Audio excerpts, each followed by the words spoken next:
আমায় বলেন, আমি নামাজ পড়লাম, রোজা রাখলাম, আমি তারাবি পড়লাম, কবুল হইল কিনা জানি না। কাঁদবে না তো ওই ব্যক্তি, যেই ব্যক্তি জানে তার নামাজ কবুল হয়ে গেছে, রোজা কবুল হয়ে গেছে।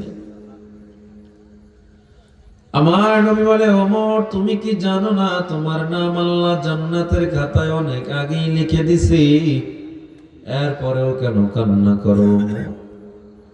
হযরত ওমর ডেকে বলে, পয়গম্বর, যে আল্লাহ খুশি হয়ে আমারে জান্নাত দিছি, কিয়ামতের দিন আবার যদি ডাক দিয়া কয়, রে ওমর তোর এই কাজগুলো আমার পছন্দ হয় নাই, তোরে আবার আমি এখন জাহান্নামে দিয়ে দিব, ও নবী তখন আমার কি উপায় হবে? আল্লাহর নবীর প্রিয় সাহাবী হযরত ওসমান গনি রাদিয়াল্লাহু তাআলা আনহু যখন কবর দেখতেন, হাউমাউ করে কান্না শুরু করে দিতেন।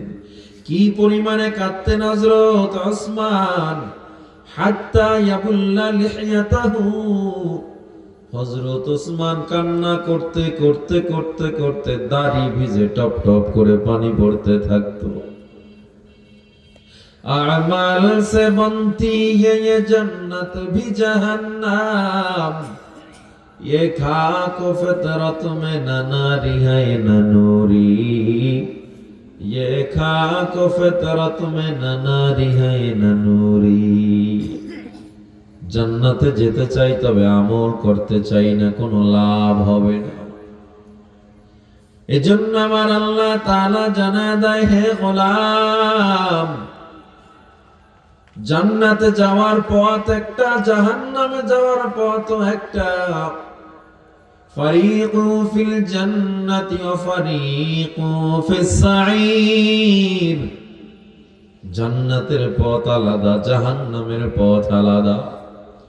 তুমি যদি নেক আমল করো তো জান্নাত, বদ আমল করলে জাহান্নাম।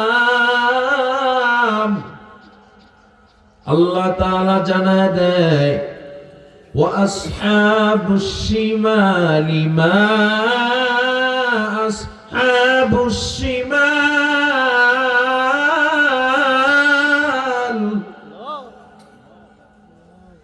ওয়া আসহাবুল ইয়ামিনি মা আসহাবুল ইয়ামিন। ডান পার্শ্বে যারা থাকবে তাদের অবস্থা কতই না ভালো হবে, বাম পার্শ্বে যারা থাকবে তাদের অবস্থা কতই না খারাপ। আল্লাহ তাআলা মানুষকে দুনিয়ায় সৃষ্টি করেছেন, রূহ জগৎ থেকে মায়ের গর্ভে আনার পর আবার আমার আল্লাহ দুনিয়ায় আনলেন। الذي خلق الموت والحياة ليبلوكم أيكم أحسن عملا।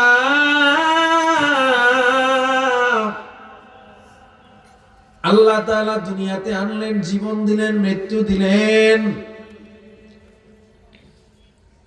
এরপরে আল্লাহ কয়, আমি এরপরে তোমায় পরীক্ষার মধ্যে ফেলবো, লিয়াবলুয়াকুম আইয়ুকুম আহসানু আমালা। আমি আল্লাহ তোমারে পরীক্ষার মধ্যে ফেলবো, তোমরা নেক আমল যেন করতে পারো। কি দিয়ে আমি আল্লাহ পরীক্ষা করব? আমার আল্লাহ বলেন, ওয়ালানাবলুওয়ান্নাকুম বিশাইইম মিনাল খাউফ। আমি আল্লাহ ভয়ের মধ্যে ফেলায় তোমারে পরীক্ষা করব। কেমন ভয়? যুদ্ধের ময়দান থেকে ডাক এসে যাবে, নবীর ইজ্জত রক্ষার জন্য, আল্লাহ তাওহীদ রক্ষার জন্য ময়দানে যেতে হবে, জীবন দিতে হবে। তখন তুমি চিন্তা করবা, আমার বিবি বিধবা হতে পারে, আমার সন্তান ইতিম হয়ে যেতে পারে, আমার জানের খতরা, আমি যাব না। আল্লাহ কয়, ভয়ের মধ্যে তুমি পাস করো না, ফেল।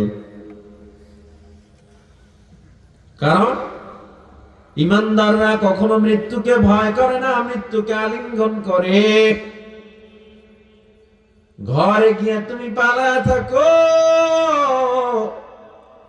মরণ যদি তোমার থাকে, পালায়ে থাকলেও তুমি মরণ থেকে রেহাই পাবা না। যুদ্ধের ময়দানে গেছো, তোমার ভাগ্যে মরণ লেখা নাই, তুমি শহীদ না, তুমি গাজী। এই কারণে যদি হাজার কোটি কোটি গুলি তোমার দিকে ছোড়া হয়, মরণ যদি লেখা না থাকে, ওই গুলি তোমারে মারতে পারবে না। ঠিক কিনা জোরে কোন? জীবন যেমন নির্ধারিত, মরণও তোমার আমার জন্য নির্ধারিত হয়ে আছে। সুতরাং আল্লাহ তাআলার পরীক্ষায় যারা ঘরে বসে ভয়ে জীবন কাটায় দেয়, জালিম বাদশার সাথে জালিম বাদশার কাছে গ্রেফতার হওয়ার পর আগুনের ওই কুণ্ডলীর মধ্যে ফালানো হবে, ওই সময়ও ওই মুমিন বান্দা ভয় পাবে না, বলবে আমি আগুনে পড়তে রাজি, ঈমান ছাড়তে রাজি না। এটার নাম হলো ভয়ের মধ্যে আল্লাহর পরীক্ষায় পাশ করা। ঠিক কিনা? লড়াইয়ের ওই ময়দানেতে যেতে তোমাকে হবে, প্রয়োজনে সব রক্তটুকু জমিনেই ঢেলে দেবে। লড়াইয়ের ওই ময়দানেতে যেতে তোমাকে হবে, প্রয়োজনে সব রক্তটুকু জমিনেই ঢেলে দেবে। তবুও তোমায় লড়তেই হবে, মানিবে না পরাজয়। তবুও তোমায় লড়তেই হবে, মানিবে না পরাজয়। বিপ্লব মানে জীবন দেয়া, বসে থাকা নয়, সে কোনো দিন আসবে না রে, করো যদি ভয়। বিপ্লব মানে জীবন দেয়া, বসে থাকা নয়, সে কোনো দিন আসবে না রে, করো যদি ভয়। আসবে বিজয়, রক্ত আর জীবনের বিনিময়। আসবে বিজয়, রক্ত আর জীবনের বিনিময়। বিপ্লব মানে জীবন দেয়া, বসে থাকা নয়, সে কোনো দিন আসবে না রে, করো যদি ভয়। আমার মরণ কার হাতে? আরো আস্তে জবাব দেন, জোরে বলেন, মরণ কার হাতে? জীবন কে দিয়েছে? রিজিক কে দেয়? সুতরাং গোলামি চলবে কার? নাকি কোনো মানুষের গোলামি চলবে? না ও মুমিন, না না। যারা মানুষের গোলামি করো, চাটুকারি করো, জেনে নাও ওই মানুষ স্বার্থে লাগলে তোমার আর আপন মনে করে না। দুনিয়ায় এত কষ্ট করছো, নেতার পিছনে দৌড়াইতে দৌড়াইতে সংসারের খবর নিতে পারো না। নেতার পিছনে দৌড়াইতে দৌড়াইতে সন্তানকে সময় দিতে পারো না। নেতা তোমার চেয়ে পালায় গেল, ফোন দিয়ে খবর পর্যন্ত নেয় না। ঠিক? আপনার আস্তে কইলেও ঠিক, জোরে কইলেও ঠিক। জোরে কর না, ঠিক না বে ঠিক?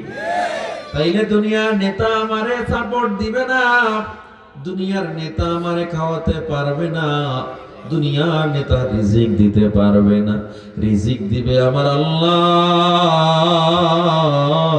ইজ্জত দেওয়ার মালিক আমার আল্লাহ, বেইজ্জতি করার মালিক আমার আল্লাহ, হায়াতের মালিক আমার আল্লাহ, মৌতের মালিক আমার আল্লাহ।